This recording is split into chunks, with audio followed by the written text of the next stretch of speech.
What if you had to sacrifice your entire future just to save a stranger? What would you do? The story of Maya Anderson, a girl born in the slums of Dockside, will make you think. On one side was a ticket to a new life, the hope of her entire family. On the other, the life of a woman and her unborn child. Maya's choice cost her everything, but in the end, it opened a door to a world she never dared to dream of. This isn't just a story about kindness. It's a story about courage, about sacrifice, and a harsh truth. Can kindness truly triumph over money? A harsh dawn as night fell, the Dockside district found no peace. It only magnified the hardship and struggle hidden deep within its alleys. Shards of glass glinted on the sidewalks, and the brick walls, stained with moss and graffiti, were a tapestry woven with the scents of mold-stale food and shattered dreams. This was a place where sunlight could never reach the deepest corners, where people had to fight for every day, every hour. This was Maya Anderson's home. Inside her small apartment on the third floor of a crumbling building, the ticking clock was like a countdown. The hands pointed to 6 a.m., but for Maya, the new day had begun long ago. The wail of an ambulance echoed from a distance, a chillingly familiar sound to the neighborhood. And for Maya, a constant reminder of the path she had chosen. She sat at a table, a yellow lamp casting its glow over a thick textbook. Her young face bore the lines of fatigue and determination. Her long black hair was tied back, revealing a high forehead and deep brown eyes that held both ambition and fear.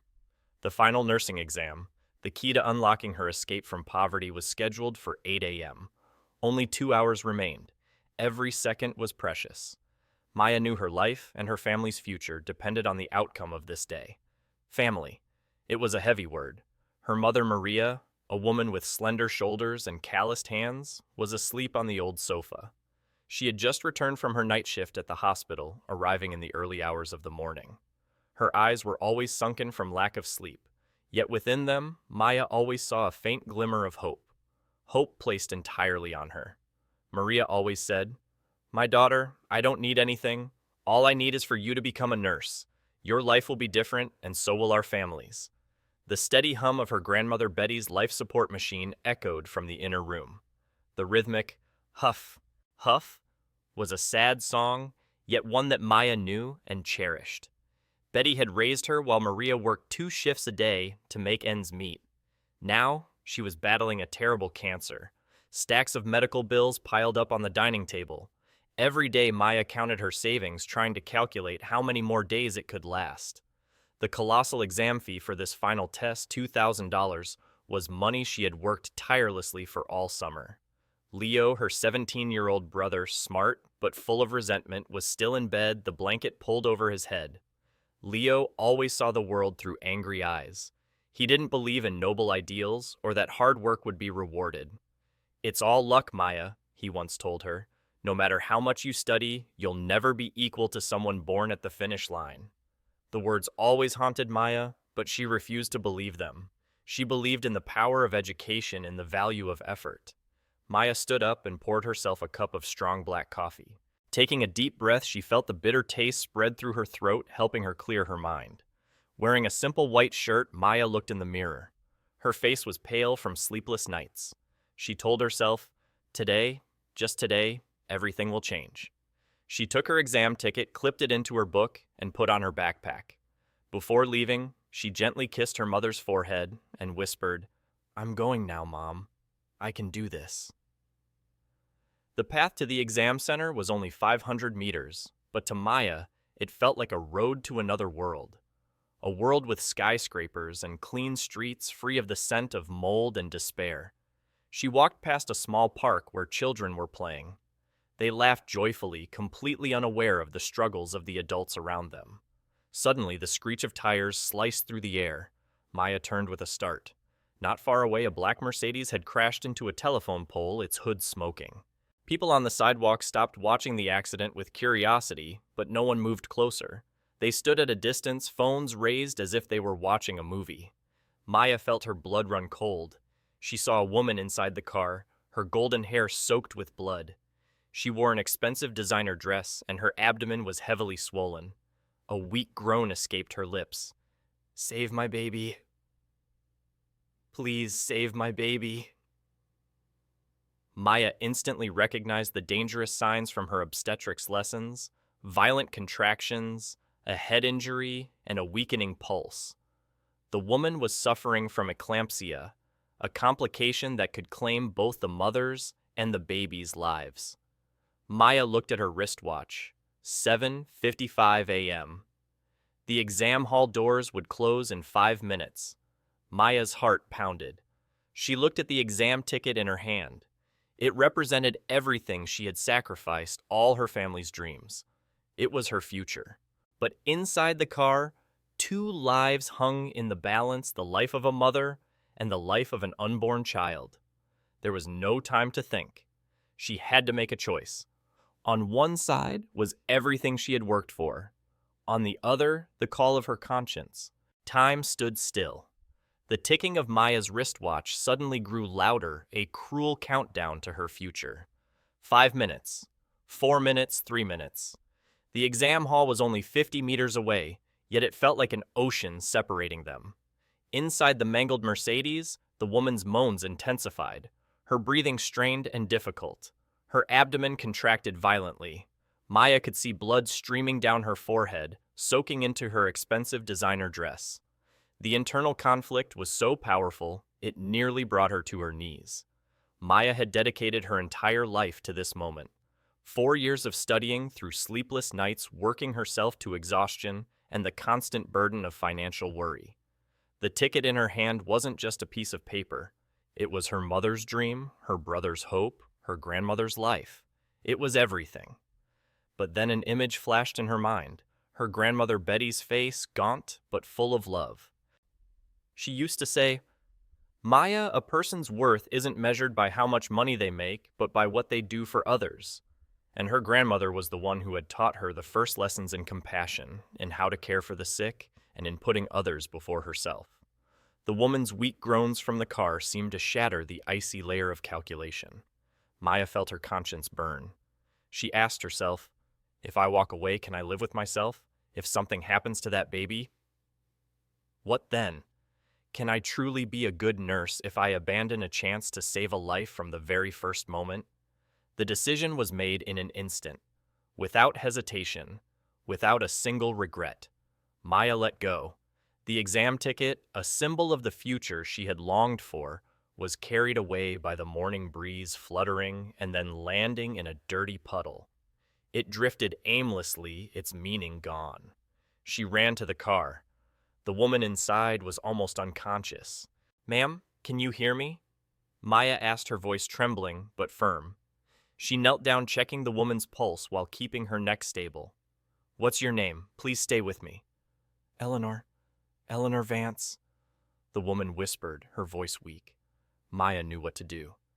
"The baby, my baby, is it okay?" Eleanor asked, her eyes full of fear. "Your baby's heart is still strong, but we have to get you to the hospital now," Maya reassured her. She took off her jacket, folded it, and placed it on Eleanor's bleeding head to stop the flow. The blood soaked through immediately, but Maya held her hand tight. The wail of an ambulance grew closer, followed by the flashing red lights. Paramedics rushed over, but Eleanor clutched Maya's wrist, her eyes panicked. "Please don't go. Don't leave me." "I'm here. I'm not going anywhere," Maya comforted her. "I have medical knowledge. I can help." She climbed into the ambulance with Eleanor without a second thought. The ride to Metro General Hospital was a series of tense, chaotic moments. Eleanor's blood pressure spiked, a clear sign of severe preeclampsia. Maya quickly recognized it and guided the other paramedics on how to handle the situation. Place Eleanor on her left side, elevate her legs to reduce pressure on the vena cava, and improve blood flow to the placenta and baby. Her professional actions surprised one of the paramedics. "How do you know?" he asked. "I'm a nursing student. I was supposed to be taking my final exam today," Maya replied, her voice filled with exhaustion but not a hint of regret. Eleanor's eyes fluttered open, searching for Maya's face. Her breathing was more stable, and she whispered, You saved both of us." When they arrived at the hospital, the emergency team immediately took Eleanor away. Before the elevator doors closed, Eleanor pressed a business card into Maya's hand, an unspoken promise. "I won't forget," she whispered. "I promise." It was a promise, but to Maya, it was just the promise of a wealthy person. And as her brother Leo had said, the rich make many promises, but they don't always keep them. Her exam ticket was gone, her future had vanished. She had traded everything for an uncertain promise. On the bus ride home, Maya stared at the business card. Eleanor Vance, the Vance Medical Foundation, an address in the city's most exclusive neighborhood. She sighed, a sense of emptiness and regret seeping into her heart. Her phone buzzed, 17 missed calls from her mother Maria. She knew her mother was worried, waiting for good news about the exam. When she entered the apartment, she was met by her mother and brother. Their disappointment was clear on their faces. Maya's silence said it all. She knew her life had changed completely, but not in the way she had hoped. The business card in her pocket felt heavy. Compassion had won, but the price was immeasurably high. The air in apartment 3B was thick and heavy like lead. Maria's family was gathered around the old dining table, but no one touched the instant noodle dinner. Maria's weary eyes, Leo's anger, and Maya's desperate silence all combined into a mournful symphony of despair. "You didn't take the exam?" Maria asked again, her voice trembling as the last flicker of hope died out. "Why?" Maya recounted the story word for word, detailing every moment she had spent saving Eleanor. She didn't offer an excuse, simply stating the truth. She hoped her mother and brother would understand, would empathize with her decision. But when she finished, the room remained shrouded in silence. Leo was the first to break the quiet. "Unbelievable," he said, his voice dripping with bitterness. "You threw away 4 years of studying. You threw away our future for a complete stranger. Do you actually think they'll repay you? They'll forget you the moment that ambulance drives away?" "That's not true," Maya weakly argued. "She gave me her business card. She promised she wouldn't forget." "A business card?" Leo laughed coldly. "You're so naive, Maya. The rich make empty promises to feel less guilty. They'll never think about us again. You traded your entire life for a worthless promise." Maria said nothing, but her disappointment was more painful than any words. She just held Maya's hand tightly, a grip filled with both love and deep worry. She knew they would have to face a harsh reality. Rent Betty's medical bills, living expenses. All of it felt like a massive mountain collapsing onto their shoulders. The following days passed like a nightmare. Maya started working double shifts. In the mornings, she was a cleaner at Metro General Hospital, the very place she had once dreamed of working as a nurse. The familiar smell of disinfectant and the sound of gurney wheels now became a haunting obsession. She silently mopped up dried blood puddles, pushed empty gurneys, and watched the real nurses glide past in their crisp white uniforms. "That should have been me," she told herself. Every time she saw them, her heart ached. Once, while mopping the floor in the emergency room, she overheard a doctor talking about a case of internal bleeding. Her professional instincts kicked in, and she quickly calculated the signs, symptoms, and next steps in her head. But then she was startled by the supervisor's voice. "Ms. Williams, you missed a spot." She flinched, remembering that she was no longer a top nursing student, but just a cleaner. In the afternoons, she walked 12 blocks to Mercy Diner, where she worked a second job. The sizzle of the frying pan, the shouts of the demanding owner, and the smell of stale food became part of her life. She served laborers, taxi drivers, and others who paid with crumpled dollar bills. They were the familiar faces of her neighborhood people who struggled for every cent. She understood their world, a world with no room for lofty dreams, only reality. At the end of the day, after 12 hours of work, she had only earned $63. Maya automatically did the math. "At this rate, it will take me 47 years to save enough money to go back to school." She was exhausted, not just physically, but mentally. When she got home, the atmosphere was still gloomy. Her mother Maria sat at the table, a sealed envelope from Metropolitan Nursing Academy in her hand. Maya knew it was the official letter of her dismissal. Her hands trembled as she opened the envelope. resulted in automatic dismissal from the nursing program. Re-enrollment requires an 18-month waiting period and payment of the full tuition, $28,000. Leo read over her shoulder and said, "See, I told you." He slammed his hand on the table, his voice full of rage. "You saved some rich woman, and now we're stuck. Grandma is dying, Mom is working herself to death, and you're cleaning toilets for a crappy wage." "Don't say that," Maya yelled. "Why not?" Leo shot back. "Because it's the truth. You want to know what I think. I think you're scared. You're afraid of being successful, so you sabotaged yourself." Leo's words were like knives stabbing Maya's heart. She couldn't argue back. She pulled Eleanor's business card out of her wallet. She had carried it every day, but had never dared to call. She was afraid of being rejected, of hearing a cold voice say, "Hello? Do you remember me? I'm the girl who threw away her future for you. Do you want to pay me back?" She stared at the business card, a promise she was too afraid to believe. Outside, the dockside neighborhood was still alive with its familiar sounds, the wail of an ambulance, the music, the shouts. Maya closed her eyes, trying not to think about the exam she had missed, not to think about her family, not to think about the future that had slipped away. Tonight she would allow herself to wonder, will Eleanor Vance actually keep her promise? But tomorrow she would return to her reality, to double shifts, to aching feet, and to a weary soul. 3 weeks passed like a slow torment. Every day Maya woke up at 4:30 a.m., her body aching from continuous double shifts. The steady hum of her grandmother Betty's life support machine echoed from the bedroom, a painful reminder of the mounting medical bills. Maya shuffled into her worn-out uniform, preparing for another long day at the hospital, not as a nurse, but as a cleaner. "Maya, you have to come see this," Leo's voice shouted from the kitchen, filled with surprise and bewilderment. Maya walked out, nodding to signal she had heard, but her mind was too tired to care about anything other than getting through another day.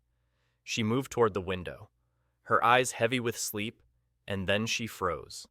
Through the grimy pane, a pristine white Rolls-Royce Phantom was parked in the middle of the dockside district, standing out absurdly among the cracked concrete blocks and rusty railings. The car gleamed in the morning sun, luxurious and completely out of place. It looked like a spaceship that had landed on the wrong planet. The neighborhood kids rushed out, their faces pressed against the car windows to get a better look. Ms. Garcia on the second floor stood on her balcony, phone in hand, recording the scene. Even the drug dealers on the street corner stopped, staring in stunned silence. The entire dockside neighborhood seemed to hold its breath. The car door opened, and a tall professional driver stepped out. He adjusted his tie and walked toward Maya's building with a strange composure, completely unfazed by the curious gazes. Maya's heart pounded, a familiar feeling rising in her chest. The business card. Eleanor's promise. Could it be? 3 firm knocks echoed on the flimsy apartment door. Her mother, Maria, her hair still half curled as she got ready for her night shift, emerged from the bathroom, whispering, "Who could that be?" Maya slowly opened the door. The elegant driver stood before her, holding a giant bouquet of white roses and an envelope sealed with golden wax. "Miss Maya Anderson." His voice carried the cultured accent of an educated Englishman, a voice Maya had only heard in movies. Yes, that's me," Maya stammered. "This is from Mrs. Eleanor Vance. She would like to meet with you this afternoon if you are available," the driver said, handing the flowers and the envelope to Maya with a calm, professional gesture. "I will await your answer." The narrow hallway suddenly became crowded. Maya's neighbors, pretending to check their mail, stood at their doors, their eyes filled with curiosity and envy. Ms. Johnson, who lived in the apartment across the hall, didn't even bother to pretend, standing with her arms crossed, staring intently, not missing a single detail. Maya closed the door, her heart throbbing. The envelope in her hand felt heavy. The paper seemed expensive, holding a special significance. She slowly peeled off the wax and opened the letter. "My dearest Maya 3. Weeks ago, you saved my life and the life of my son. I promised I would not forget, and I have kept that promise. Please join me for lunch at 2 p.m. this afternoon. My driver will be awaiting your reply. There are a few things I would like to discuss with you. With my deepest gratitude, Eleanor Vance. P.S. Ethan, my son, is healthy and beautiful thanks to your kindness. Her mother Maria stood behind Maya, peeking at the letter.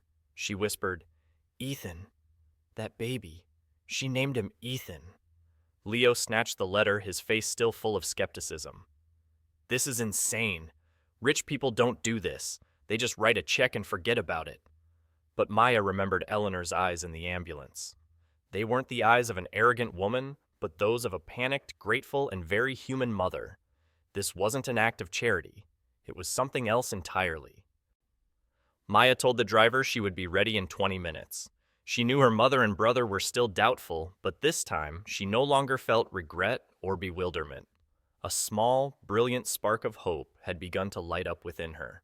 Maybe, just maybe, Eleanor's promise wasn't an empty one.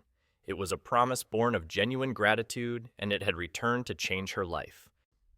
The ride to the Vance estate was a surreal experience.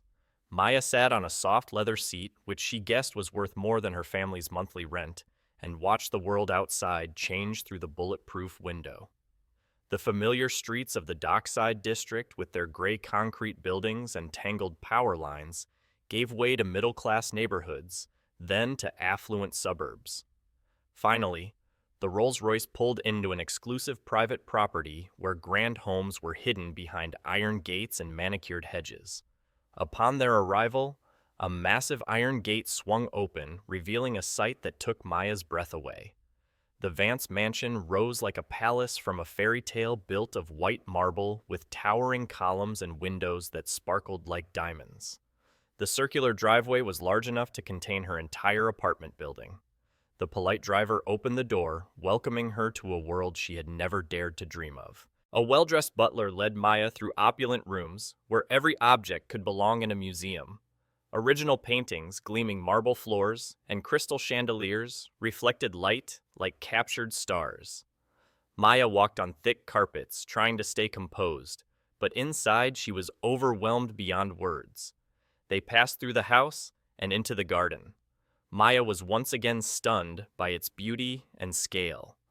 The garden stretched on endlessly with blooming rose beds, an intricately carved fountain that sang a soft tune, and winding paths between expensive sculptures. And there, under a pristine white gazebo next to a baby bassinet, was Eleanor Vance. Eleanor looked completely different from the woman she had met during the accident. She was no longer a bloodied, panicked woman, but a picture of grace and composure. Yet when she saw Maya, her face lit up with genuine joy. "You came?" Eleanor said, rising carefully. "I wasn't sure you would." In the bassinet baby, Ethan was fast asleep. His cheeks were rosy, his face peaceful and healthy. He was a living testament to Maya's actions. "This is Ethan," Eleanor whispered, her voice soft with affection. "The son you helped save." Maya stared at the baby, a feeling of overwhelming emotion rising within her. Just 3 weeks ago, this baby was in critical condition in his mother's womb. Now he was here breathing, dreaming, and perfect. "He's beautiful," Maya said, her voice choked. "He is," Eleanor replied, her eyes glistening. "And he's alive because of what you did. Both of us are." Eleanor invited Maya to sit at a delicately arranged table under the gazebo. The crystal glasses caught the afternoon light, creating rainbows on the white tablecloth. "Please have a seat," Eleanor said. "We have a lot to talk about." As they sat in chairs that were likely more expensive than 6 months of Maya's wages, a tall, silver-haired man in a sleek suit approached from the house. It was William Vance, the tech billionaire philanthropist, and Eleanor's husband. His expression was harder to read than his wife's, but his eyes held an evaluating intensity. "So you are the young lady who saved my family," he said, extending his hand. "I'm William Vance." Maya shook his hand, trying to keep her palm from sweating. "Maya Anderson, sir." "Please call me William," he said, but his tone remained assessing. Eleanor reached out and touched Maya's arm. "Tell me about yourself," Eleanor said, her voice intimate. I want to know everything about the person who sacrificed their future for a stranger. A flush of heat rose to Maya's neck. I didn't sacrifice anything. I just did what anyone should have done. What anyone should have done, but most people didn't, William said, his voice softening. Our security cameras captured the entire thing. 17 people walked past Eleanor's car. 17. Only you stopped. His words hit her like a weight, making her realize the magnitude of her actions. Eleanor looked directly into Maya's eyes. I want you to understand something. What happened to me wasn't just a car accident. I had severe eclampsia. It's a condition that can kill both the mother and the baby without immediate medical intervention. The doctor said you performed a textbook emergency response, William added, positioning her correctly, monitoring her breathing, and recognizing the symptoms instantly. How did you know? I studied emergency obstetrics. I was going to specialize in high-risk pregnancies. Maya said, a familiar bitterness rising in her throat. Before I missed my certification exam. Eleanor and William exchanged a knowing look. Maya suddenly asked, why were you in my neighborhood? I mean, that part of town? Eleanor's composure seemed to falter. I was visiting someone I had lost touch with. A family matter, she said, her voice filled with pain. But that doesn't matter now. What matters is that you were there when I needed you most. William pulled out an iPad. Your academic records are very impressive, he said. Top 5% of your class. Dean's List. Excellent recommendations from your professors. Maya felt her stomach clench. How? We did our research, William replied, his voice gentler. It's how we operate. We don't make important decisions without information. Important decisions? Maya asked. Eleanor reached into the bassinet and gently lifted baby Ethan. My husband and I have been discussing how to thank you properly, she said. Money just doesn't seem to be enough. We want to offer you something more meaningful, William said. A chance to finish your education and pursue your dream. Maya's heart pounded. I don't understand. A full scholarship to complete your nursing degree, Eleanor said, her voice steady, but her eyes full of excitement. We will cover everything from tuition to books to a living stipend. Maya felt the world spin. That's over $30,000. It's an amount we can afford without a second thought, William said matter-of-factly. You save something that money can't buy my family. I can't take charity, Maya said, her voice sharper than she intended. I'm sorry, but I don't accept handouts. Eleanor and William exchanged a look again. What if it's not a handout? Eleanor asked carefully. What if you've earned it? How? Maya asked. Our foundation runs several community health programs, William explained. Free clinics, mobile health units, emergency response training. We need someone with your skills and background to help coordinate these health services. A part-time job while you're in school, Eleanor added. 20 hours a week, real responsibilities, real impact, and a fair salary. Maya's mind was reeling. Are you offering me a job? We're offering you a partnership, William corrected her. You understand the communities we serve because you come from one. You know what it feels like to choose between medication and rent, between a doctor's visit and food. Most importantly, Eleanor said, holding Ethan in her arms, you've proven that you put saving lives above personal gain. That's exactly the kind of person we need to run our community health initiatives. The offer hung in the air, a bridge between two worlds. Why? Maya whispered. Really? Why are you doing this? Eleanor was silent for a long moment, looking at her son's sleeping face. 3 weeks ago, I was on my way to visit my daughter. My first daughter, she said, her voice trembling. I never told you about her. Sarah, 22, struggled with addiction, living in a neighborhood not far from where you found me. She died of an overdose that morning. I was driving back after identifying her body. The truth hit Maya with a shock. Eleanor wasn't just a wealthy woman who happened to be in a poor neighborhood. She was a grieving mother. The crash happened because I was crying, Eleanor continued. tears beginning to stream down her face. I couldn't see the road. I was ready to die, ready to be with Sarah, but then you showed up. William reached out and took his wife's hand. You saved my life when I didn't want it saved, Eleanor said.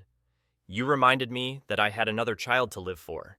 Ethan exists because you chose compassion over convenience. Maya wiped away a tear. She felt an overwhelming rush of emotion. So this isn't charity, William said with finality. This is recognition, an investment in a woman who embodies every value our foundation stands for. And there's one condition, Eleanor said with a radiant smile. You have to promise to call me Eleanor. No more Mrs. Vance. We're family. Maya looked around the lavish garden at the sleeping baby Ethan and at the two people offering to change her life forever. 3 weeks ago, she was just an ordinary nursing student from the dockside with big dreams and empty pockets. Now she was sitting in a billionaire's garden, being offered a future she had never dared to imagine. I don't know what to say, she whispered. Say yes, Eleanor whispered back. Say that you'll let us do for you what you did for us. Save a life. Ethan chose that exact moment to wake up his dark eyes looking at his mother with curiosity. He was perfect healthy alive because Maya had made an impossible choice 3 weeks ago. Yes, the word came out as a whisper, then stronger. Yes, I will. Eleanor's smile seemed to light up the entire city. Welcome to the family, Maya Anderson. For the first time in weeks, Maya allowed herself to believe in a second chance. The atmosphere under the white gazebo suddenly became more formal. William Vance, the outwardly composed man, took out an iPad, expertly scrolling his fingers across the screen. He didn't look at Maya, but focused on the numbers and charts that appeared. Before we go deeper into the offer, he said, his voice even, we want you to fully understand why we are doing this. I believe that transparency is the foundation of any trustworthy relationship. He turned the iPad screen toward Maya. This is the result of our research. We never make big decisions based on emotion. Maya looked at the screen. It was her academic profile with striking numbers. 3.9, 4.0 GPA. Top 5% of medical students. On the dean's list every semester. And excellent recommendations from professors. Maya felt embarrassed but also proud. You wondered why we were in your neighborhood, William continued, his voice still calm. Eleanor has a personal history there. Eleanor looked at William, her eyes filled with sorrow, then turned to Maya. You know I used to have a different life, she said, her voice soft but pained. Before I met William, I had a first love and we had a daughter, Sarah. But Sarah's life was not easy. She struggled with addiction and chose the hardest path. Tears began to stream down Eleanor's face. William silently placed a loving hand on his wife's shoulder. Sarah and I were out of touch for many years, Eleanor continued. But recently we reconnected. I went to the dockside every week trying to help her overcome her difficulties. I hoped she could find her way back to a normal life. Her words caught in her throat. The morning of the accident, I had just left her apartment. She had passed away. An overdose. The truth hit Maya like a powerful blow. She suddenly understood why Eleanor was in that neighborhood. She wasn't a rich person seeking life experiences, but a mother seeking reconciliation with her past. The accident wasn't a coincidence. It was the culmination of a series of tragedies. I was driving in tears, Eleanor said, her voice now weak. I couldn't see anything. I crashed the car, and I was ready to die. I wanted to be reunited with my daughter. Maya was speechless. She felt her heart constrict. She looked at Ethan, sleeping soundly in his mother's arms, so tiny, innocent, and perfect. This was the child who was saved by one small act. And then you appeared, William said, his eyes now holding not judgment, but deep respect for Maya. And you did what 17 people who passed by did not. You didn't just save my wife and my son, you saved an entire family. The doctors said your response was textbook. William continued, and you did exactly what a professional nurse should do. You knew about eclampsia, you knew how to position the patient, you knew how to reassure them. That knowledge is not something everyone has. That's why we are not offering you money. That's right, Eleanor said, her voice full of emotion. We know that money can solve many problems, but it can't buy compassion. It can't buy your courage. And most importantly, it can't buy the authenticity we need for our organization. William folded the iPad and set it aside. The Vance Medical Foundation was founded to serve those who have no opportunities. We operate free clinics, school-based health programs, and mobile health units. But we have always lacked one thing, William said. A leader who understands the communities we serve, someone who knows what it feels like to choose between buying medicine and paying rent. We've been watching you for the past few weeks, William continued, his voice serious. The reports show that you work hard with dedication, even at the most menial jobs. You've held on to your passion for medicine, even when everything seemed to be against you. Eleanor held Ethan, who had woken up and was looking at her curiously. Maya, she said, her voice full of sincerity, we don't want you to be a regular employee. We want you to be a partner, someone to lead our community health initiatives. We want you to bring your light to the places that need it most. We will pay your tuition, provide a clean apartment near the school, and cover all living expenses, William said. This is not charity, it's an investment. We are investing in a woman who has proven her worth. Maya felt overwhelmed. She had never thought that a simple act could lead to such a huge change. She had always thought of compassion as a sacrifice, but now she realized it was an investment. There's only one condition, Eleanor said, a warm smile on her face. You have to promise me that you'll call me Eleanor. We are not just business partners, we are family. Eleanor's voice was filled with affection. She looked into Maya's eyes that had been through so much hardship, and she saw a new spark of hope, a spark that she herself had given to Maya. Maya looked at William, the initially cold man, who was now looking at her with respect. She looked at baby Ethan, the person she had saved. She looked at Eleanor, the woman who had opened a new path for her. Without a second thought, Maya reached out and took Eleanor's hand. Yes, she whispered, I will. Welcome to the family, Maya Anderson, Eleanor said. In that moment, under the white gazebo of the luxurious garden, Maya found not only a new future, but also a new family. A family built not on money, but on respect, gratitude, and trust. She had sacrificed her future, but in return, she had received something even more precious, a chance to live her life meaningfully and to spread compassion to those who need it most. 2 months later, Maya's life had transformed completely, exceeding all expectations. Her new apartment near Metropolitan Nursing College, though small, was clean and bright, a stark contrast to her old home in the dockside. Sunlight streamed through the windows, where she could see rays she had never seen before. The refrigerator was always full of fresh food, a far cry from the instant noodles and canned goods of the past. Every morning, Maya video called her family. Maria, her mother, no longer had to work double shifts, and the weariness on her face had faded. She smiled radiantly, pointing to the brand new stove and oven, the first fruits of the Vance Foundation's help. Grandma's medical bills are all paid off, Maria said, her voice catching. She's so much better taken care of, Maya. Leo also appeared on screen, his face beaming with pride in the uniform of St. Augustine Prep. I got a full scholarship, Maya, he said. Eleanor said academic excellence must be a genetic trait in our family. A lump formed in Maya's throat. Eleanor hadn't just saved her. She had uplifted her entire family. At Metropolitan College, her professors showed her a special kind of respect.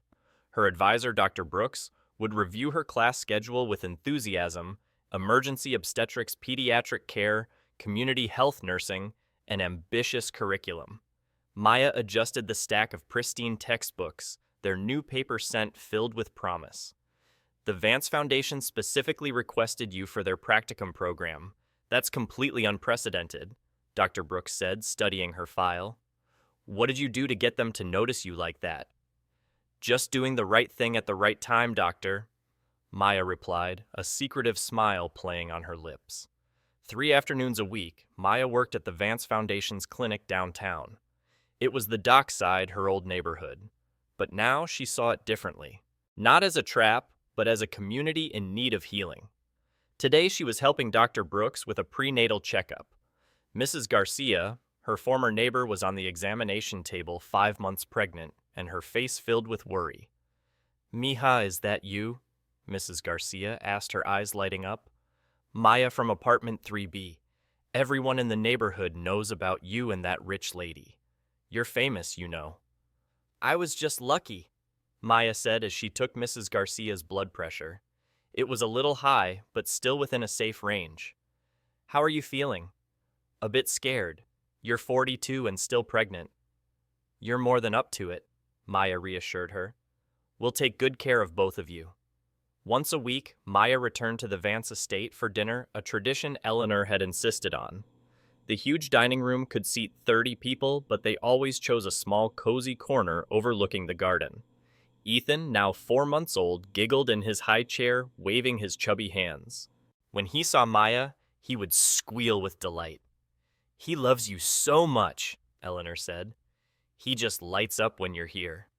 "He's a smart boy," William said, putting down his phone, a rare occurrence when he was with his family. "I've been getting a ton of calls about you all week." "Good calls or bad calls?" Eleanor asked. "Excellent ones," William said, his voice full of pride. Patient satisfaction scores at the clinic have skyrocketed since Maya started working there. People trust her. Eleanor bounced Ethan on her lap. "They should," she said. She saved their neighbor's life. Looking out the window, the garden glowed in the sunset. 6 months ago, Maya was mopping floors and counting pennies. Now she was studying advanced obstetrics and building trust in communities that hospitals had long forgotten. But something in William's expression suggested a change was coming. His phone buzzed constantly, but he kept declining the calls, something she had never seen him do. Eleanor noticed too. "Is there something you're not telling us?" she asked. William's jaw tightened. "David Sterling is asking about the foundation's finances and about you, Maya." The name meant nothing to Maya, but Eleanor's face paled. "He's back." "He never really left," William replied. The first shock came on a Wednesday morning. Maya was reviewing a patient's file at the foundation's clinic when her phone buzzed uncontrollably. Texts, missed calls, and breaking news alerts, all with the same shocking headline: "Nursing student under investigation for fraudulent claims." Her hands trembled as she opened the article from Channel 7 News. Maya Anderson, 22, is being investigated by the State Board of Nursing for allegedly fabricating her role in a medical emergency 3 months ago. Sources claim Ms. Anderson exaggerated her actions to capitalize on a wealthy family's gratitude. The room spun. Maya grabbed the desk to steady herself as she continued to read. Anonymous complaints filed with the board allege that Ms. Anderson staged certain details of the incident to appear as a hero. The accuser claims Anderson violated medical regulations by treating a patient without certification, potentially endangering a life. Dr. Brooks appeared before her, his face grim. "Maya, we need to talk." His office was as silent as a tomb. A formal letter from the State Board of Nursing lay on his desk, stiff white and unforgiving. "They're demanding a full investigation," Dr. Brooks said quietly. "Until this is resolved, you are suspended from all medical activities. No clinic work, no patient contact." "This is insane. I saved Eleanor's life," Maya said desperately. "I know," he said. "But the board has to investigate any official complaint. They have no choice. Who would do this?" Even as she asked, Maya already had a feeling. That afternoon, when she arrived at the Vance estate, something felt different. Security guards she had never seen before were patrolling the gate. William met her at the door, his usual composure gone. "We've been waiting for you," he said. He led her to his study where Eleanor sat in a chair, baby Ethan sleeping in her arms. Eleanor looked years older in just a few hours.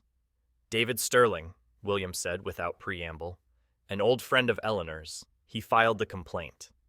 "A friend?" Maya looked between them. Eleanor's voice was so low it was almost a whisper. He proposed to me 15 years ago. I chose William over him. He never forgave us. William opened his laptop, projecting a news clip. A well-dressed man standing in front of the nursing board building spoke confidently to reporters. Sterling was handsome, but his eyes were cold and calculating.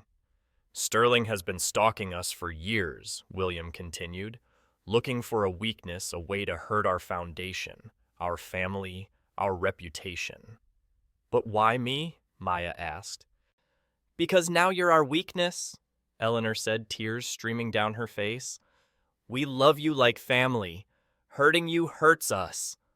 On the screen, Sterling's voice was full of authority. The Vance Foundation claims to serve the community, but they only serve their own interests. Tax breaks, publicity, and now buying loyalty from ambitious young people. This investigation will expose the truth about their so-called charity work. Maya's phone buzzed, a text from Leo. Saw the news. This is what happens when you trust the rich. Come home, Maya. There's more, William said grimly. He opened financial documents on the screen. Sterling has been buying up medical contracts across the city. He wants to privatize emergency services, charging huge fees for what we provide for free.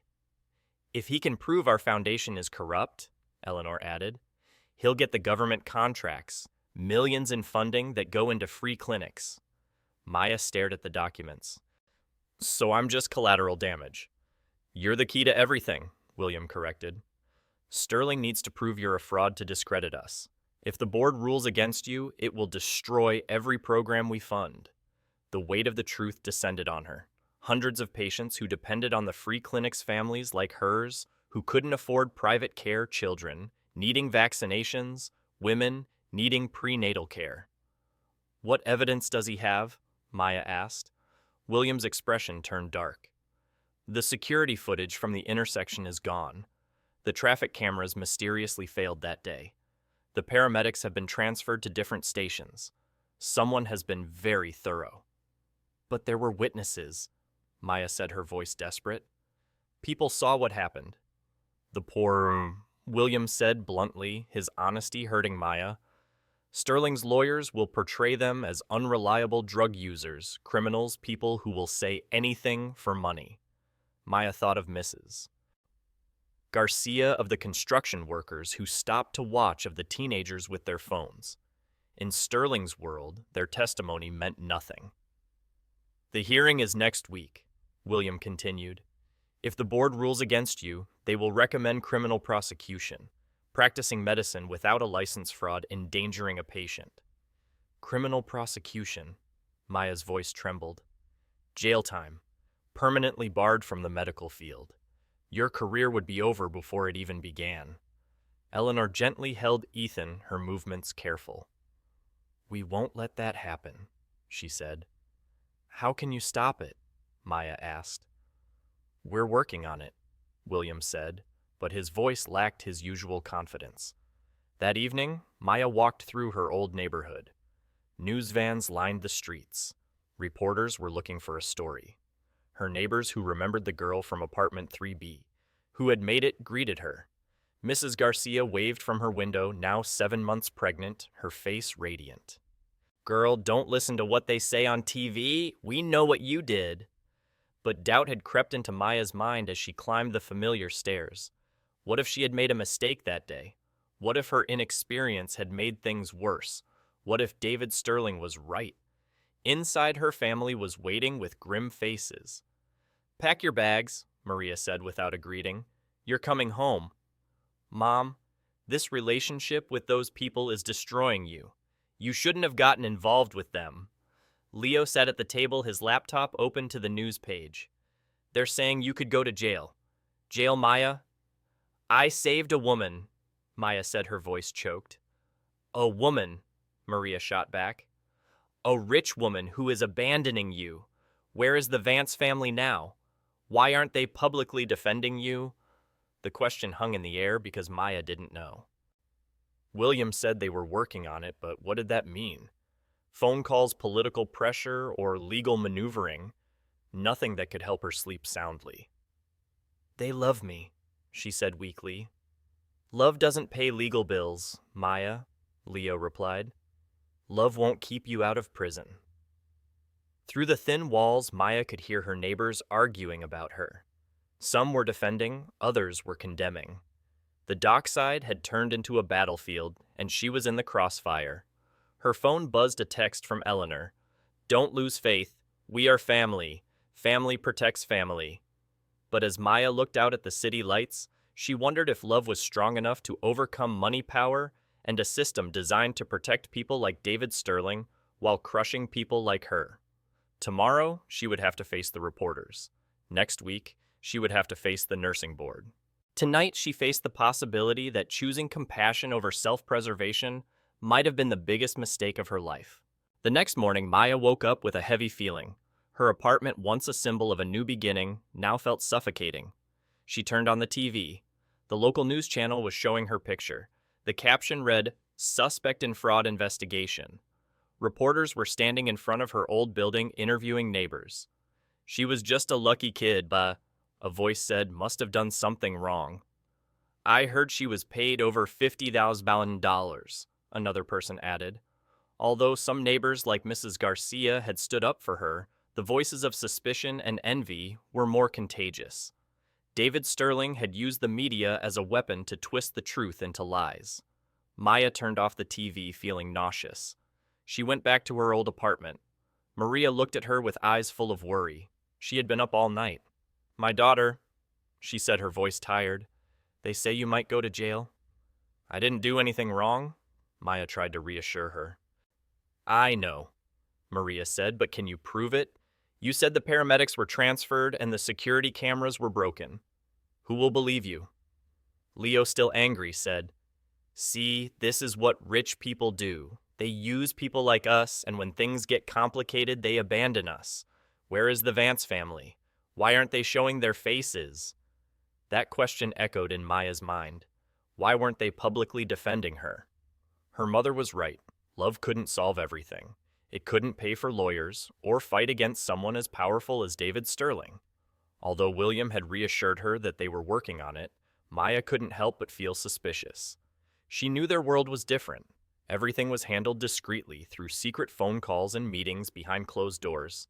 But Maya needed something more tangible, a public statement, a clear defense. Maya's mind went back to the hearing. She imagined herself standing before the board facing stern faces and David Sterling's lies. He would easily twist the story, turning her into a fraud, someone who took advantage of others' kindness. She felt helpless like a small fish caught in a giant net. Fear crept into every cell. She was scared not for herself, but for her family. If she went to jail, who would take care of her mother and Grandma Betty? Who would pay for Leo's tuition? She had thought she had escaped the dockside, but now she realized that the invisible threads of poverty and despair were still holding her captive. Maya couldn't sleep.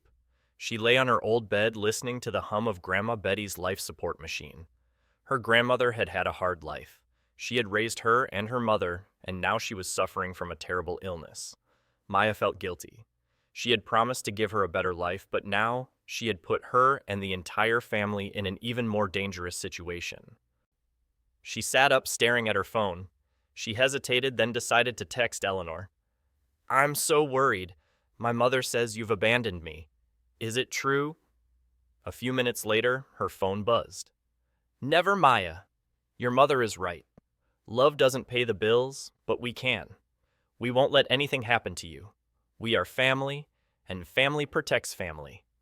The message soothed Maya's fears, but it wasn't enough to erase them. She knew Eleanor was telling the truth, but she also knew that William was dealing with a dangerous enemy. David Sterling didn't just want money, he wanted revenge. He wanted to see them fall. The next day, Maya returned to the Vance estate, determined to find out everything. William met her at the door, his face etched with fatigue. He led her to the library, where Eleanor and baby Ethan were playing. Eleanor smiled, but her eyes were still full of worry. I had a meeting with the lawyers, William said. We're facing a tough battle. David Sterling was very thorough. He's bribed the paramedics and erased all the evidence. He's turned your story into a fantasy. But why me? Maya asked again, her voice full of despair. Because you're our weakness, Eleanor said. We can fight him in legal and business battles, but he found a way to hurt what we love most. He knows that if he destroys you, he'll destroy us. Maya hung her head, the feeling of guilt rising again. She was the one who had brought trouble to the Vance family. She was the one who had put them in this dangerous situation. William looked at her, his expression softening. Hold your head up, Maya. You're not a burden. You're the key. David Sterling made a mistake. He underestimated us, and he underestimated you. He didn't say much more, just that they would find a way. But Maya was still worried. This fight was not just hers, but everyone she loved. She knew that if she failed, she would not only lose her future, but also face the painful reality of watching everything fall apart because of one brave act. That night she cried not for herself, but for the people who had believed in her. 3 ngày trôi qua, nỗi sợ hãi của Maya không giảm bớt mà còn tăng lên. Tin tức về cô tràn ngập trên các phương tiện truyền thông, mỗi bài báo mỗi bản tin đều bóp méo câu chuyện, biến cô thành một kẻ lừa đảo xảo quyệt. Cô cảm thấy mình như một con cá mập cắn bị phơi bày trước sự phán xét của cả thế giới. Cô dành phần lớn thời gian trong thư viện của gia đình Vance, cố gắng tìm kiếm một tia sáng trong đống hồ sơ pháp lý và những bài báo nhàu nát. Eleanor thường xuyên mang cà phê và bánh sandwich cho cô, còn William thì liên tục nhận các cuộc gọi giọng nói của anh đầy sự căng thẳng. Có lẽ tôi nên thú nhận Maya nói giọng cô đầy trống rỗng. Tôi có thể nói là tôi đã phóng đại vai trò của mình, chấp nhận một thỏa thuận để thoát tội. Không bao giờ, John William vang lên đầy mạnh mẽ. Anh bước vào phòng cầm một chiếc iPad trên tay. David Sterling sẽ rất vui nếu cô làm thế. Nó sẽ chứng minh mọi lời dối trá của hắn. Nhưng nếu tôi thực sự đã mắc sai lầm, thì sao Maya hỏi nước mắt chức trào? Nếu kinh nghiệm của tôi không đủ để cứu Eleanor và Ethan, thì sao Eleanor ngồi xuống bên cạnh cô, bế Ethan đang gặm một món đồ chơi? Maya, hãy dừng lại, cô nói giọng nói đầy kiên quyết. Cô đã cứu mạng chúng tôi, cả hai mẹ con. Đó không phải là ý kiến, đó là sự thật y học. Bác sĩ đã nói vậy. William ngồi xuống, đối diện biểu cảm của anh trở nên nghiêm nghị hơn bao giờ hết. Tôi đã điều tra David Sterling suốt tuần qua. Cô muốn biết tôi tìm thấy gì, không? Anh mở iPad cho Maya xem một tài liệu tài chính. 3 tháng trước, Sterling đã mua lại cổ phần kiểm soát của Metro Medical Services, công ty xe cứu thương tư nhân lớn nhất bang. Vậy nếu hắn hủy hoại uy tín của tổ chức chúng ta, thành phố sẽ hủy bỏ hợp đồng dịch vụ cấp cứu với chúng ta.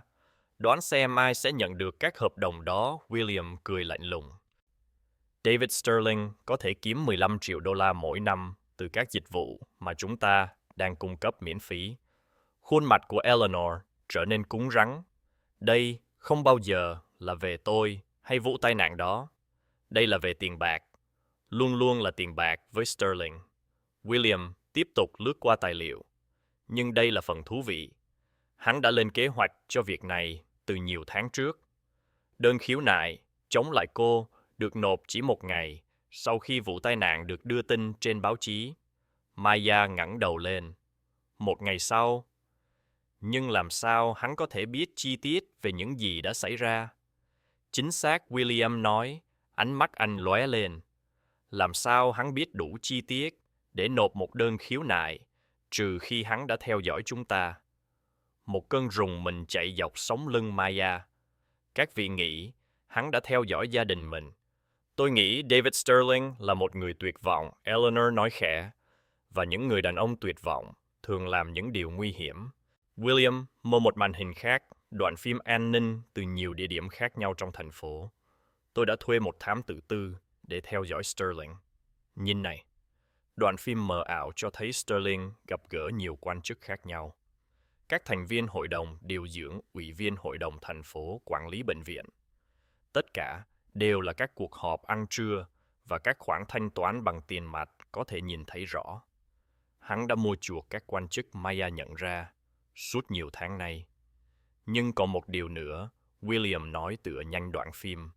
Thám tử đã tìm thấy đoạn phim này từ sáng xảy ra vụ tai nạn. Màn hình cho thấy chiếc xe của Sterling đậu cách ngã tư nơi Eleanor gặp tai nạn 3 dãy nhà. Thời gian 7 giờ 43 phút sáng, 20 phút trước khi vụ tai nạn xảy ra. Hắn ở đó, Eleanor thở hắt ra. Hắn đã theo dõi em. Hắn đã theo dõi cô William sửa lại. Câu hỏi là, tại sao khuôn mặt Eleanor tái nhợt? Sarah?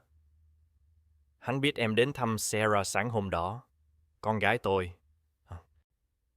Em đã đến thăm con bé mỗi tuần, trong nhiều tháng, cố gắng giúp con bé cai nghiện. Cùng một giờ, cùng một lộ trình. Nếu Sterling theo dõi bà hẳn, đã biết thói quen của bà Maya nói, hắn biết bà sẽ dễ bị tổn thương, dễ xúc động sau khi đến thăm con gái. William gật đầu một cách nghiêm túc. Vụ tai nạn có thể không phải là một tai nạn.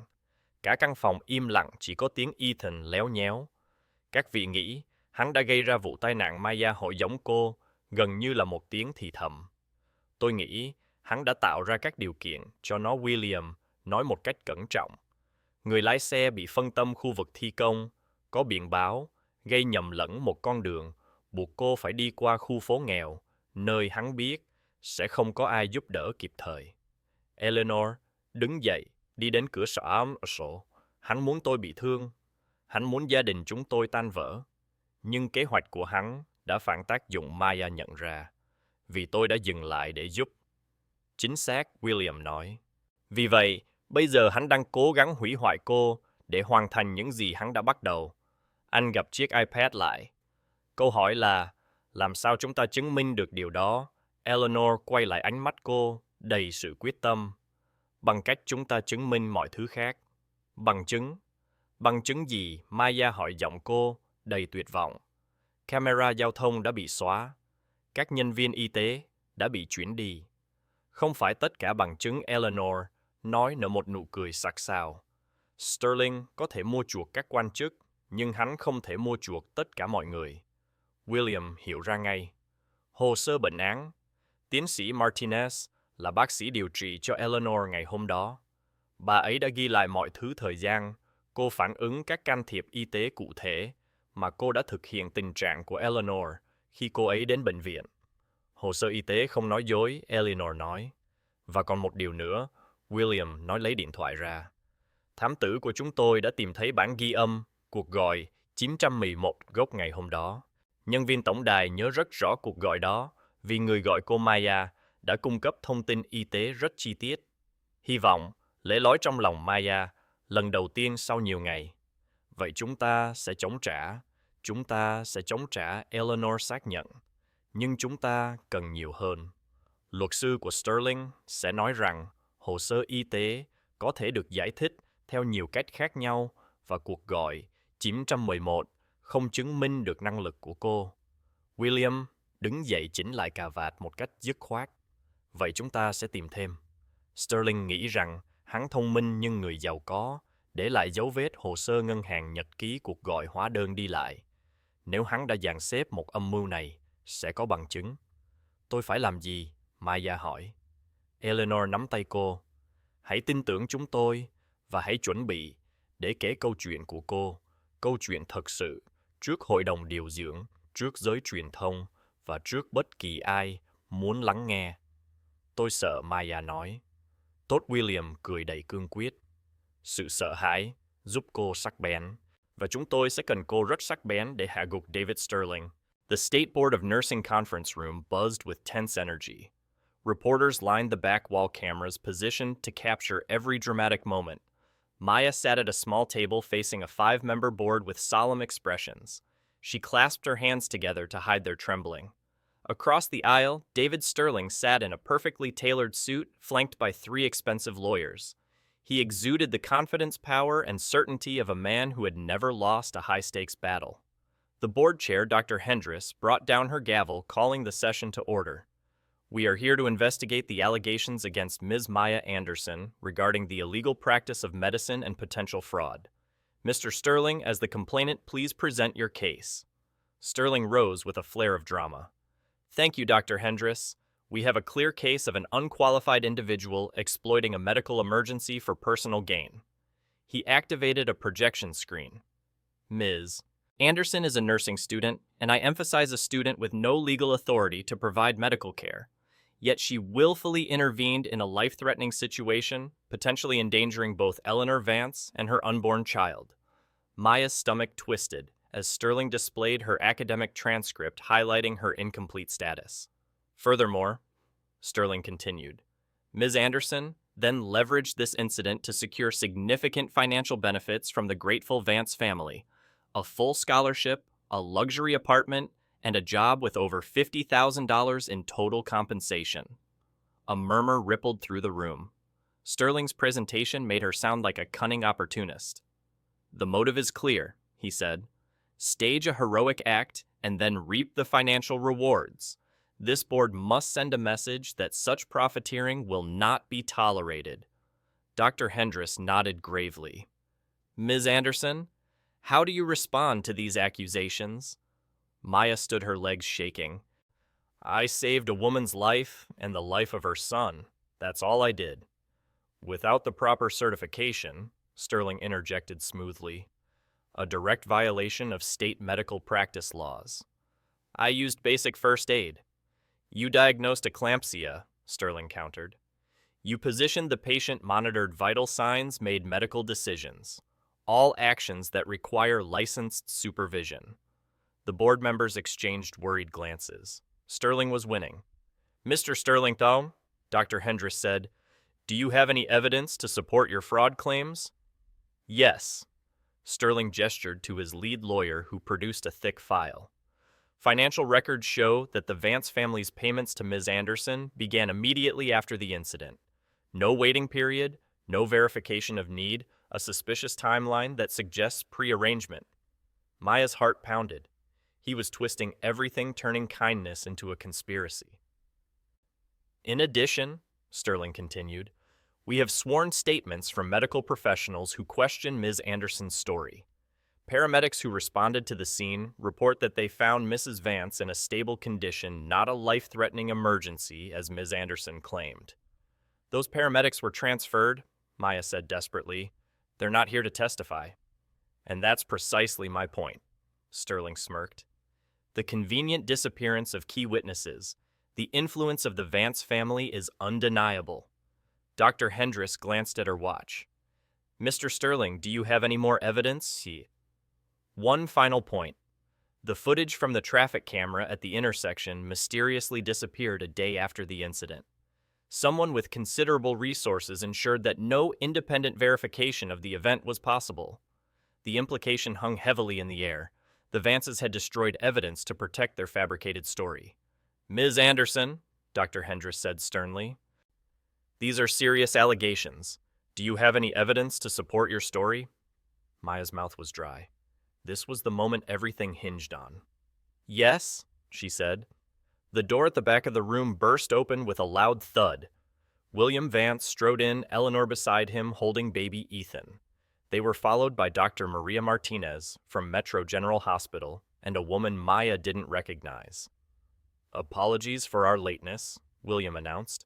The traffic was terrible. Sterling's composure wavered. This is completely illegal. The Vance family has no standing in these proceedings. Actually, we do, Eleanor said, stepping forward. As the supposed victims of Ms. Anderson's misconduct, we have every right to testify. Dr. Hendress looked bewildered. This is unprecedented. As is attempting to destroy an innocent young woman's life for financial gain, William shot back. Sterling's lead lawyer stood up. Objection.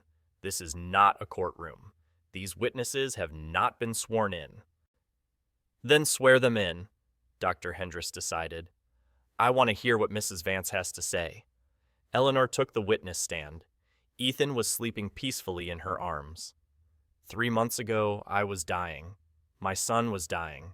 Maya Anderson saved both of our lives. That's hearsay. Sterling's lawyer objected. No, Dr. Martinez stepped forward. That is a medical fact. I am Dr. Maria Martinez, Mrs. Vance's attending physician when she arrived at Metro General Hospital. I have her full medical records. She produced a thick folder. Mrs. Vance came in with a severe eclampsia crisis. Blood pressure 180-120 protein in her urine, signs of placental abruption. Without immediate intervention, both mother and child would have been dead within minutes. The room fell silent. The paramedic report shows Mrs. Vance was positioned correctly to optimize blood flow with clear evidence of pre-hospital care skills. Someone with medical knowledge saved her life before we ever saw her. Sterling shifted uncomfortably. Medical records can be interpreted in many ways. There's more, William interjected. He gestured to the woman Maya didn't recognize. This is Jennifer Walsh, a forensic accountant. She has been investigating Mr. Sterling's financial activities. Sterling's face turned ashen. This is a baseless investigation. Show them, William said calmly. Walsh began her presentation. 3 months ago, David Sterling acquired a controlling interest in Metro Medical Services, the largest private ambulance company in the state. If the Vance Foundation loses its emergency service contract, Mr. Sterling stands to gain $15 million annually. Gasps filled the room. Furthermore, Walsh continued, Mr. Sterling's financial records show payments totaling $47,000 to city officials over the past 6 months, including 2 members of this very nursing board. Dr. Hendris stared in shock. That's a serious accusation. With serious evidence, Walsh said, projecting bank records, receipts, and call logs. Mr. Sterling orchestrated this entire investigation to eliminate a business rival. Sterling shot to his feet. This is a fabrication. I filed a legitimate complaint. Based on what evidence? Eleanor asked sharply. You weren't there. You didn't see what happened, and yet you knew enough details to file a complaint a day after the incident was reported. I read the news, Sterling stammered. There was no news until a week later, William said smoothly. I have the media timeline right here. The trap had been sprung. Sterling's mouth opened and closed with no words coming out. Dr. Martinez stepped forward again. There's one more piece of evidence. The original 911 call from that morning. She held up a small device. The dispatcher who took Maya's call remembers it very clearly because the caller Maya provided a detailed, medically precise account of eclampsia symptoms, information only someone with real medical knowledge would know. The recording played for the entire room. 911, what's your emergency? I need an ambulance immediately. A pregnant woman around 28 weeks with signs of severe eclampsia. Her blood pressure looks dangerously high. There might be a placental abruption. I'm keeping her in a left lateral position to optimize blood flow. Maya's voice, young but full of confidence, articulated every medical term. The room erupted. Reporters shouted questions. Board members spoke to each other frantically. Sterling's lawyers were whispering in his ear. Dr. Hendris banged her gavel repeatedly. Order, order. When silence returned, she looked directly at Sterling with an expression of pure disdain. Mr. Sterling, it appears your complaint was filed in bad faith. This board will be recommending an investigation into you on charges of bribery and conspiracy.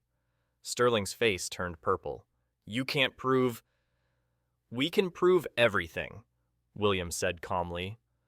Bank records, call logs, security footage showing you were following my wife weeks before the accident. Following her? Dr. Hendris asked. Eleanor's voice was ice cold. He knew my routine of visiting my daughter. He knew I would be emotional vulnerable. That accident was no accident. The full scope of Sterling's manipulation hit the room like a wave. Dr. Hendris turned to Maya. Her expression completely changed. Ms. Anderson, this board owes you an apology. Your actions that day were not just appropriate, they were heroic. She continued, we are recommending that you be granted a full nursing license, effective immediately, with a commendation for your exemplary performance under pressure. The room erupted in applause. Eleanor cried with laughter. Ethan woke up and added his happy gurgles to the celebration. Sterling slumped in his chair, defeated. His lawyers had already begun to pack their things, distancing themselves from the wreckage. Justice has been served, Dr. Hendris announced. This hearing is adjourned. As reporters swarmed and cameras flashed, Maya felt Eleanor's arms wrap around her, felt Ethan's tiny hand grab her finger. "I told you," Eleanor whispered. "Maya, family protects family." 6 months later, Maya Anderson stood at the podium at Metro General Hospital, not in a janitor's uniform, but in a crisp white nursing uniform, her cap set squarely on her head and a gold honor cord draped over her shoulders. It was the graduation day for the accelerated nursing class, and she was the valedictorian. Her voice rang out strong and confident, filling the auditorium. "Welcome everyone to our graduation," she began. "We chose a profession that demands everything, our hearts, our minds, and a firm commitment to the mission of healing. Most of us learned about anatomy, pharmacology, and procedures, but life taught me a more important lesson: compassion. We don't just heal bodies, we heal souls." Seated in the front row, Eleanor smiled radiantly, holding Ethan in her arms. The baby, now 10 months old, clapped excitedly whenever he heard Maya's voice. William sat beside her, his usual serious expression replaced by a look of clear joy. Behind them, Maria wiped away tears, not of hardship, but of pride. Leo, now a sophomore at St. Augustine Prep, grinned broadly. Even Grandma Betty, who had been successfully fighting cancer for the past 3 months, was there in a wheelchair, a look of utter contentment on her face.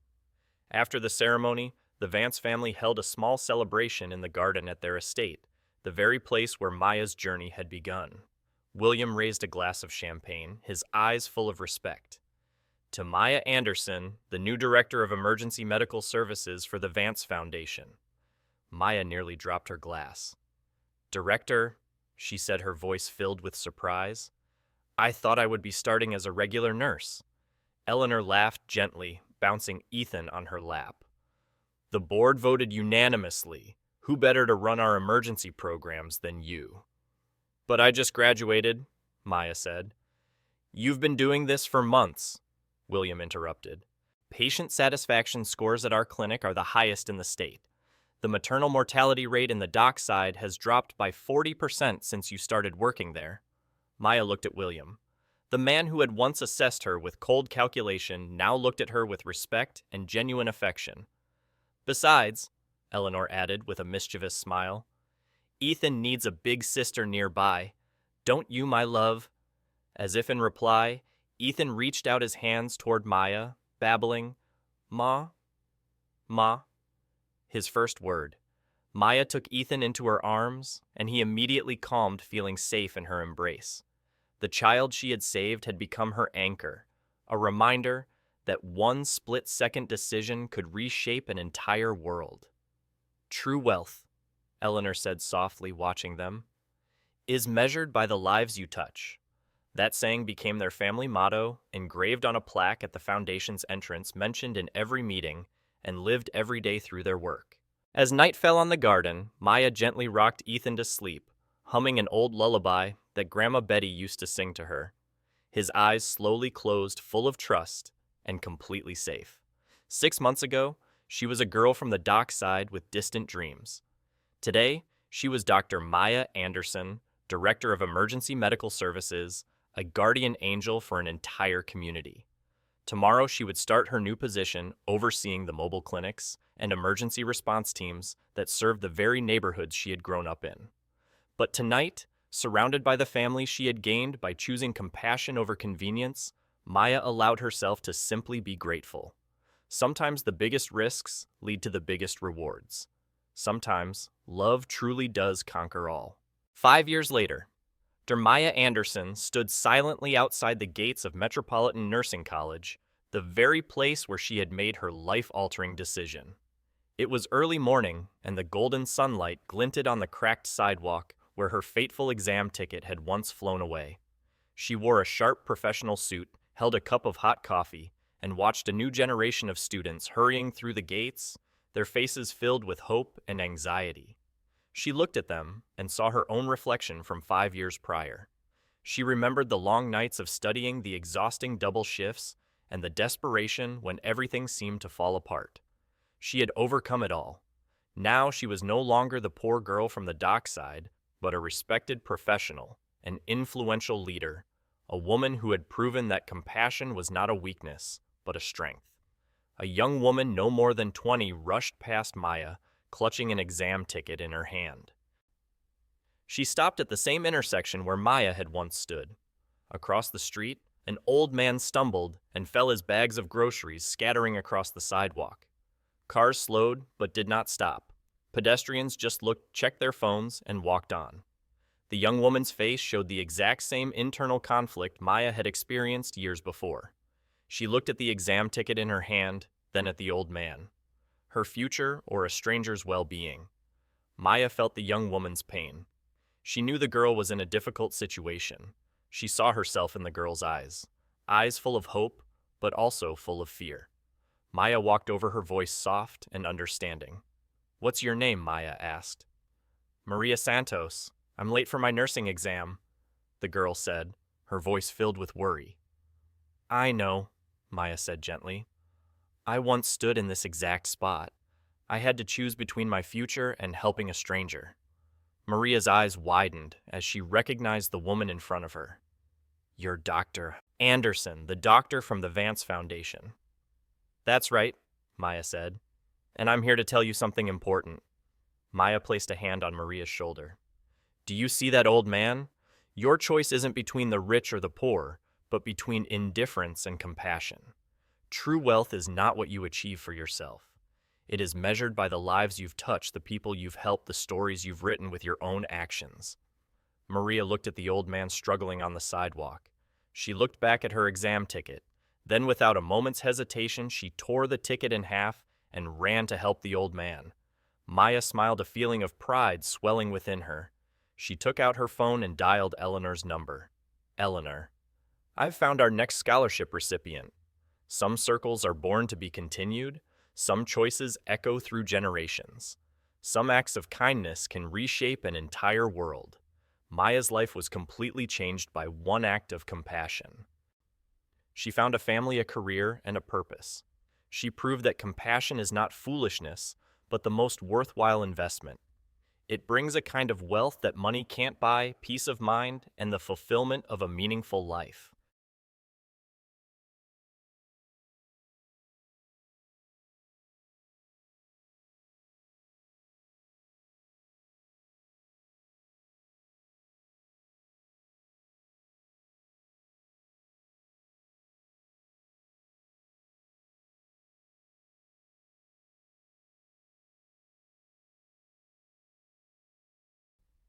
So after all the trials, Maya proved one thing: compassion isn't weakness, it's strength. Her life changed not because of money, but because of a single choice. If you ever find yourself at a crossroads choosing between what's right and what's easy, remember this story.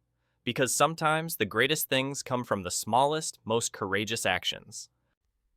What are your thoughts on Maya's story? Let us know in the comments below. And don't forget to like, share, and subscribe so you don't miss our next inspiring story.